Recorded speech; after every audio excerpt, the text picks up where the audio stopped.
Un jour, je me baladais autour d'un lac avec ma famille. Sur le chemin, il y avait énormément de grenouilles. Et là, il y a un monsieur qui commence à nous parler d'abord des grenouilles, puis du beau temps et de la biodiversité, etc. Il était passionné. Mais il nous tient la grappe pendant très longtemps. Tellement que mon copain en avait marre et il est parti tout devant pour l'éviter. On continue de faire le tour du lac. On lui avait déjà dit au revoir une première fois, mais il nous avait rattrapé. Du coup, on continue de reparler et tout. Il parlait surtout avec ma maman, parce que du coup, on avait fini par aller un peu plus en avant pour échapper à la conversation. Et à un moment donné, il y a une grenouille par terre. Là, on sait pas trop, il veut flex. Il commence à prendre la grenouille dans sa main et il dit je vais la sauver, je vais la remettre dans le lac. Donc là, on fait oh waouh. En vrai, c'était vraiment très cool à voir. Il avait vraiment la grenouille dans sa main, mais la grenouille, on voyait qu'elle commençait à s'agripper à son pouce. Il se rapproche du lac et tout. Il essaye de la poser, mais la grenouille, elle reste accrochée sur son doigt. Il essaye de secouer un peu sa main, elle reste accrochée. Et là, c'est pas qui fait un méga splaf. Et la grenouille, poussée par la force de l'attraction, splaf, elle a été éclatée contre le lac. On a eu très peur. Le sauvetage, là, il vient de se transformer en maltraitage de grenouille. On était tous hyper choqués. La grenouille, elle bougeait plus. Elle est restée 10 secondes sans bouger dans le lac. Elle était vraiment stone. Elle était...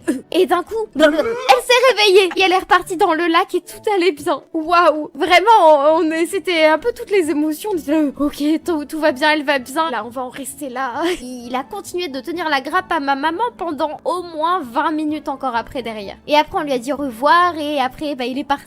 Et voilà, on n'en entendra plus jamais parler.